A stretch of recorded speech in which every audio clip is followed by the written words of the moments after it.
想問大家睇唔睇到我個 screen 啊？而家就睇到嘅，我要拎走呢個嘢先，呢個點拎走佢咧聽到啊，杜 Sir，？OK，好，我而家要拎走咗啦，好，咁聽唔聽到我就講嘢啊？聽到啊，聽到啊，好，咁就我開始今日個我想學啦，問下，等一等先，係咪你錄影啊？會我錄咗，我嘗試錄影嘅，係啊，係啊，而家？OK，好得。會錄緊嘅，OK，好，好。咁就多謝各位啦，多謝香港截肢協會就俾個機會我啦，我姓杜啦，杜生啦，就講一講今日嘅 topic 咧，就係關於如何選擇自己適合自己嘅碳纖腳板啦。咁就係啦，因為碳纖腳板其實呢隻義肢咧最緊要係三個部分啦，即係第一個就係個接受腔啦，第二個咧就係如果係大腿截肢嘅人咧就係個膝關節啦，而第三重要咧就係腳板啦。咁就好多人好多新嘅截肢者着第一次接觸碳纖腳板咧，佢哋個感覺咧就係哇，隻腳板好有彈性啊，好貼地啊咁樣喎。咁其實碳纖腳板係有咩特別嘅或者優點啦？其實係就係佢係當個義肢踩落地下，由腳踭嗰下踩落地下嗰時咧，佢透過唔同厚度嘅碳纖板或者同唔同形狀嘅碳纖板。或者裏邊有另外仲有啲材料，可能啲膠啊。當佢個當佢等踩地嘅嗰個刻咧，個碳纖板就會變形啊，或者係或者啲膠會變形壓縮，就將個能量吸咗去。跟住咧一路行嗰時咧，就會將嗰種儲存咗嘅能量咧喺最尾嗰度腳尖離地嗰陣時嗰刻就釋放翻出嚟。咁令到個用家會覺得，我踩落嗰陣時，咦，好似有啲軟熟嘅嘢，好遠喎，就因為個碳纖板就吸收咗個能量。到最尾去行路嗰時，到要腳尖離地要推進嗰時，個能量就喺適當時候釋放咧。個截肢者又會覺得啊，好似有動力幫我推前喎，咁就所以咧整體上嘅感覺，隻腳板啊，好似好生動咁。同埋咧，因為碳纖腳板咧，佢有唔同嘅碳纖片喺裏邊啦，可能誒會做得到咧，可以適應上斜、落斜或者側斜嘅路面。一陣我哋會解釋下。咁其實以我嘅即係我咁好粗略咁分啦，就碳纖腳板咧就係有四類嘅。咁就第一類就係純碳纖片嘅腳板。咁佢嘅組成咧就由碳纖片同埋一啲螺絲就將佢組合成啦。咁係喺我接觸嘅截肢者當中咧，大概有80%都係用呢一種碳纖腳板嘅。但係呢一類嘅碳纖腳板咧，其實都可以細分好多種嘅。嗱，你見到呢個 slide 裏邊有4隻啦，咁由左至右，咁你見到左邊嗰個咧，你見到係矮啲嘅，其實就係比較適合啲小腿義肢，特別係可能佢個殘肢比較長嘅人，就可以安裝呢一類型啦。咁而第二、第三咧，睇落個樣好個分別好似唔大。嗱，除咗見到大家一個前掌個碳纖片係分開嘅，即係分開兩塊，就適應左右側斜呢個功能之外咧，你見到第二、第三隻打垂直嗰條碳纖片咧，2號嗰支碳纖片係比較直嘅，而3號嗰支咧就比較彎曲嘅。咁其實就係點解有咁設計咧？其實3號咧設計咧就係更加強調嗰個能量吸收同埋能量回彈呢個功能。當你個截肢者個腳踭踩落去個地下嗰時，3號嗰隻腳板咧會吸收更多嘅能量，因為佢個碳纖片就會壓縮咗，個 C 字形嘅碳纖片就壓縮咗儲存，跟住將佢遞送到去當個截肢者離地嗰刻，隻腳板離地嗰刻，佢就將呢個 C 字形壓縮咗嘅碳纖片釋放翻，咁就會個截肢者用起上嚟就哇好彈啊，個推進力好強，同埋因為呢個 C 字形咧，佢可以對於垂直嗰個能量個吸收或者避震咧係更加好嘅。所以再到第4號啦，就係基於第三嗰個腳板，3號腳板、4號腳板就係再喺上邊加咗個波波，個波波就係可以吸收個撞擊力同埋不唔好嗰啲扭力，咁令到個用家着起上嚟、行路上嚟或者跑步上嚟咧，嗰個喺個腔嗰個感覺就會更加會覺得軟熟舒服啲。咁當然啦，價錢就一樣啦，即係由左至右，即係就左邊係最平，4號咧就係一路貴啦。咁重量都係喎，左邊可能輕啲嘅，1號、4號又會再重啲嘅啦。咁就價格都係一樣啦，即係由1號至9號比較相對於平啲，咁就4號係最貴㗎啦咁樣。咁就其實一陣我都會再講點樣再喺呢個類型嗰度再細分點樣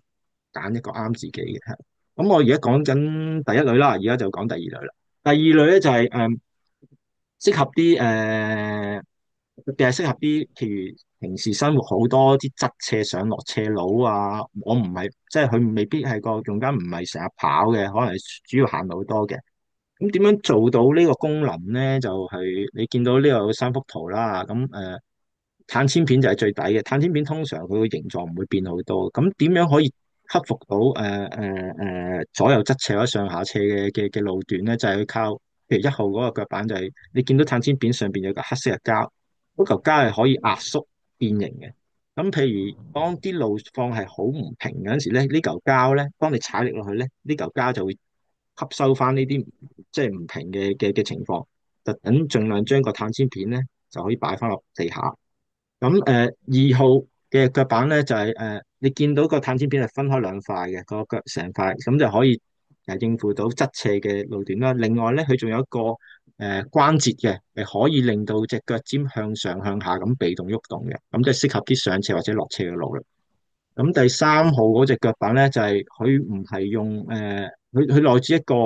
油壓桿嘅，咁個油壓桿亦都係啦，佢比較暢順啲咧，可以令到個患者咧被動地咧將隻腳尖向上或者向下嚟克服啲即係上斜路或者落斜路嘅。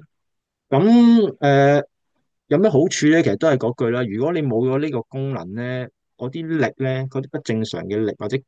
就要傳到個接受腔，你有時啲截肢者就會話啊好叫。好叫咁行呢啲路好叫住我個腔啊，個腔叫住我咁樣。如果用咗呢啲腳板之後咧，可能對個情況會有啲改善。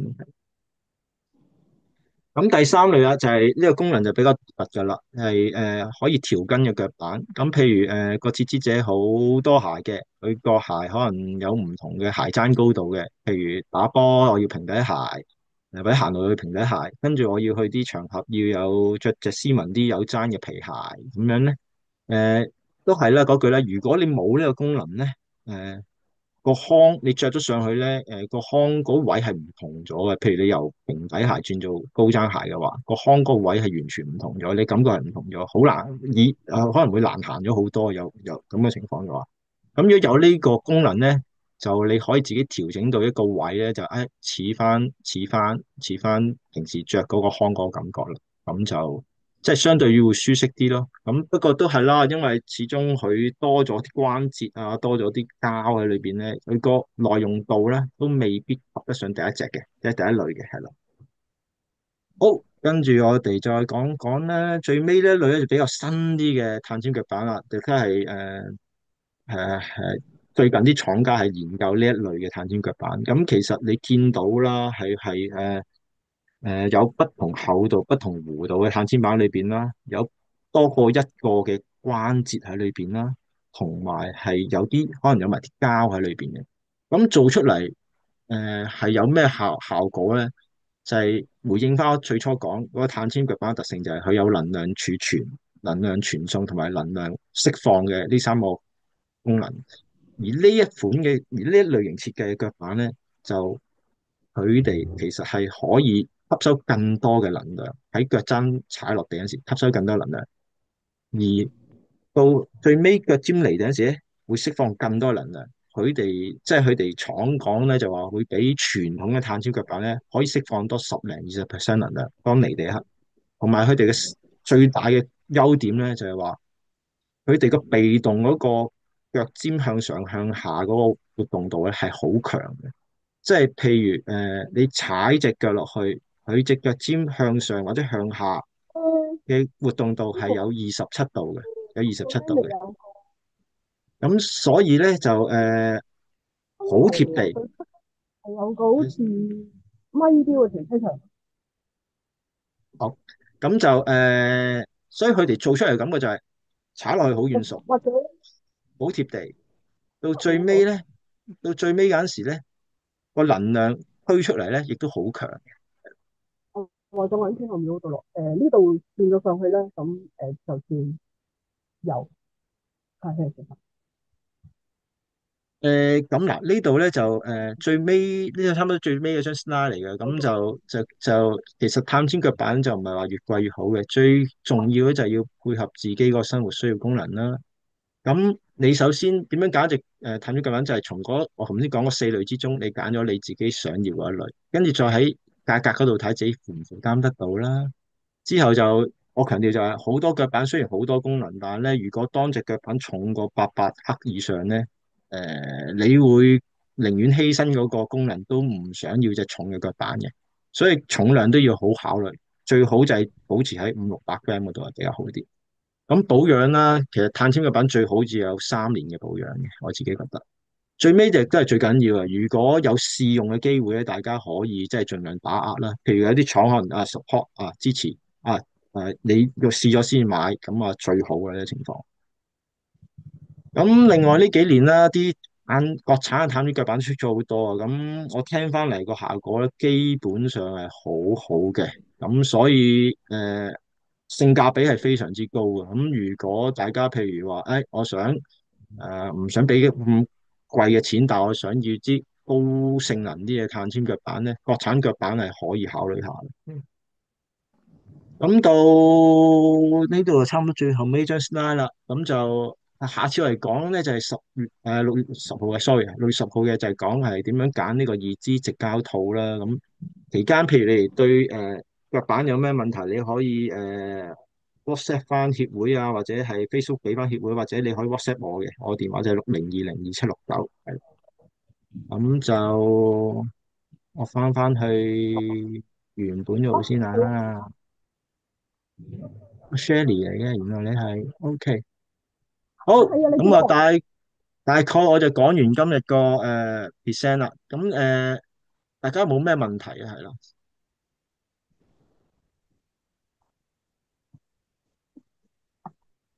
大家有冇咩問題？如果有問題可以問問杜 Sir 嘅，把握機會係啊！我可以好個人都得嘅，係啦，可以好個人都得，即係幫自己問都冇問題嘅，我知道而啊，家應該有杜 Sir，7位嘅。係係係係阿發啊，阿發係啦。想問一問咧，如果譬如嗱腳板嗰度咧，如果其實自己會點樣知道佢會將近即係夠鐘會壞咁嗰類型係其實有冇咩有啊有，我即係點嘅？最近都有一個case 就係話咧，佢用緊頭先第四類，即係最高級嗰隻，好多種好多個連接位，亦都好多塊碳纖片嘅腳板，佢嗰隻買成可能係700萬七萬幾蚊度，咁佢用咗4-5年度啦，佢聽到有啲聲咯，佢聽到有啲聲，都咁奇怪啲聲，咁最後 check 翻出嚟咧係佢有啲啤領，即係嗰啲軸咧係有啲磨損，佢要換。咁其實就係又係反映翻個問題啦。佢已經過咗保養期啦隻腳，咁咧重新買嗰隻新嘅咧就要7萬幾8萬，七萬幾蚊。但係唔換咧，可能又冇乜事喎，可能啲聲就可能有啲聲會騷擾住佢。咁就所以回應翻就係話，點解咁多 so far 而家咁多截肢者都係用翻第一類，純粹用碳纖片同埋螺絲組成嘅腳板咧？因為佢哋係即係用落去咧係好襟，同埋冇乜咁多小問題發生咯，係啦。所以就我諗腳板就係首先，叫我哋矯形師聽就係有冇啲唔正常嘅聲啊？無論喺踩落去，你哋踩落去腳踭嗰度，到離地嗰下，係咪有啲聲唔正常？通常腳板係唔會有聲嘅，即係腳板唔會有啲好不良嘅聲，除非可能有時係隻腳套，即係腳板外面有腳套嗰個膠啜到揩到隻鞋，有啲膠嘅摩擦聲，咁嗰隻係正常嘅。但係如果有啲好似有少少金屬嘅聲咧，就代表應該就有啲嘢損耗咗噶啦，係啦。哦，OK，唔該你。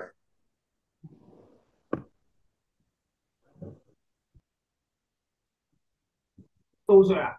係如果佢有聲都唔換嘅話，會唔會爛嘅咧？咁如果係咁嘅情況啦，譬如嗱，首先你哋用家會知嘅，即係你第一日聽到有聲，可能過咗一兩個禮拜之後，除咗有聲啲聲大咗之外，或者可能有啲嘢感覺有啲嘢鬆咗少少喎，有啲嘢鬆咗少少喎，即係你會 feel 到噶嘛，即係同以前唔同。咁其實呢樣嘢喺呢個時候咧，你哋就需要揾翻矯形師睇一睇嗰隻腳板發生啲咩事啦。咁通常咧，好大情況咧。誒、即係話我哋最驚就話我無端端突然間啪一聲斷嘅嗰啲嘢斷咗行唔到嘅係咪最驚呢樣嘢？通常硬簽腳板咧未必話斷就成隻斷晒嘅，都仲有啲空間俾你哋可以揾即係揾適當嘅人去維修咁樣咯，係咯。明白。同埋到時我想問一問咧，如果係大腿截肢者、髖嗯關節截肢者同埋呢個小腿截肢者，分別係點樣揀個腳板對佢哋比較好咧？OK 嗱，好好嘅問題，因為嗱其實小腿截肢者咧，佢因為有個膝關節噶嘛。所以佢哋適應啲側斜同埋前後斜嘅路面咧，係好過大腿截肢者嘅。咁所以回應翻呢樣嘢啦，譬如大腿截肢者，我想揀隻腳板，即係好籠統咁講句，要舒服啲啦，咁樣咁點為之舒服啲咧？就係情況，譬如大家行同一段路，可能大腿截肢者行啲斜路、側斜路，已經覺得有少少唔舒服啦。咁所以如果係大腿截肢者，可能揀腳板嗰時咧。除咗考慮佢輕唔輕，個運動功能高唔高之外，考慮佢應付側斜同埋上落斜嗰個能力咧，係要比小腿嗰度咧要考慮多少少。即係俾我就會我會揀隻，如果係大腿截肢者，我會揀嗰隻腳板係會多啲應付到側斜同埋上落斜嘅情況。咁呢個就係比較即係好啲嗰個決定啦。小腿就可能相對嚟講。可以唔需要特別注重呢樣嘢咯，係啦。明白。咁髖關節咧，髖關節嘅髖關節咧，其實髖關節即係最多人覺得需要做嘅嘢就係要安全，因為髖關節有一個膝關節同埋一個髖關節都係義肢嚟噶嘛。咁如果一個位擺得唔啱咧，就比較容易跪低嘅，即係比較容易跌倒嘅。咁腳板會唔會影響到呢樣減少呢個情況係會嘅，係會嘅。譬如喺我哋嘅角度嚟講咧，如果同一隻腳板佢係有一個好好嘅腳尖向上或者向下嘅功能咧，嗰隻腳板咁係會相對於安全啲嘅。即係同一個情況，髖關節嘅用家個膝關節一樣，髖關節一樣，但係如果你就係換咗隻腳板，而嗰隻腳板係具有一個良好嘅腳尖向上向下嘅被動功能咧，嗰個用家會覺得穩陣啲，冇咁容易跌，或者隻腳貼地啲，呢個就係佢哋個感覺。咁實際上做出嚟，實際上都係嘅，因為咧有嗰個被動嘅腳尖向上向下功能咧，會令到個義肢咧係處於一個比較穩陣嘅狀態，冇咁容易屈曲嘅。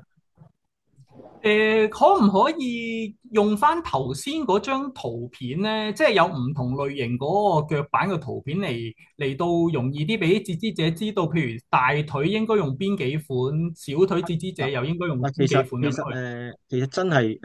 呢個亦唔可以話一定，即係冇嘅，冇一定嘅，即係呢樣嘢冇一定嘅。要睇翻好多個因素嗱，首先睇翻佢嗰個截肢者，佢本身個義肢即係佢個殘肢嘅情況，容唔容許到嗰隻腳板先，即係長短嘅問題。首先就係，跟住就睇翻佢實際生活環境。嗰啲路面係咪咩路面應付多，行得多唔多，或者佢做唔做運動多佢做咩運動多？到最尾跟住就係考慮你係小腿定係大腿嘅截肢者，配合翻咁多種因素咧，先至可以揀一隻比較啱佢自己本身用嘅腳板。所以咧，冇一隻話腳板係專針對小腿嘅，冇一隻腳板係專針對大腿嘅。係你見到頭先我講出嚟係咁多種腳板啦，即係可能市面上係基本上有二三十隻腳板到啦，係啦。咁其實真係要，因為呢個世界上就係有唔同嘅截肢者嘛，佢哋有唔同嘅需要嘛，所以唔同嘅腳板就係為咗滿足咗呢啲唔同嘅用家嘅需要咯，所以好難一句講定邊一隻就啱邊一種嘅截肢者嘅，所以就係啦，所以都要自己試下，同埋同矯形師溝通會比較好啲咯。咁起碼唔會話揀到好，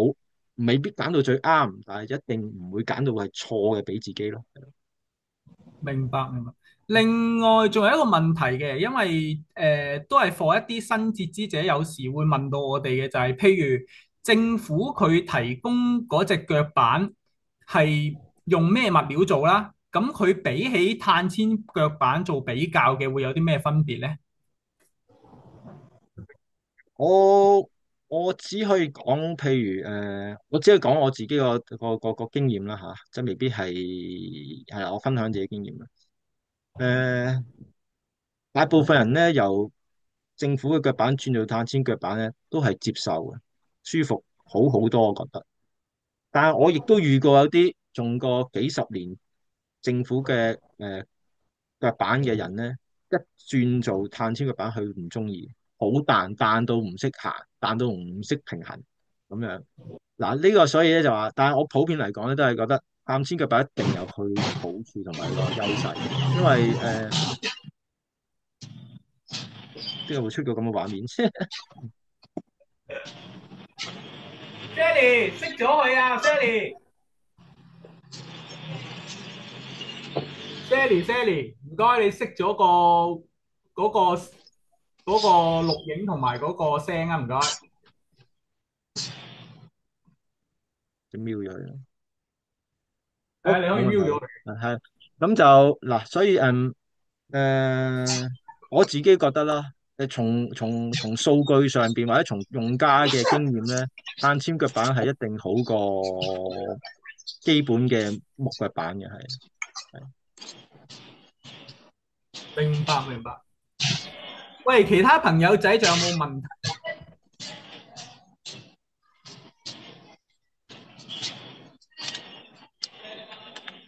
如果冇問題，我哋可以完結今日嘅講座啦。咁我哋慢慢做啦。咁我哋每個月都會有一個題目嘅，咁就完咗呢個talk 之後，都歡迎大家之後可以討論嘅。我會將個 PowerPoint 咧會 WhatsApp 俾大家啊，亦都希望即係如果第時協會都可以擺上網咯，咁俾大家分享下咯，係啦。咁嚟緊好啊好啊，有咩問題咧都可以隨時歡迎揾翻協會同埋或者揾翻我嚟溝通下咁樣咯，係啦。OK，好啊好啊，唔該晒杜 Sir，唔該好晒杜 好 Sir。咁好咁多謝大家，咁下次有機會再見。好好好，拜拜。下個月，下個月，拜係啦係啦，拜。好，拜拜拜拜。拜拜，多謝晒啊，賭 Sir，好，冇問題冇問題，Jenny，拜拜拜拜。拜拜。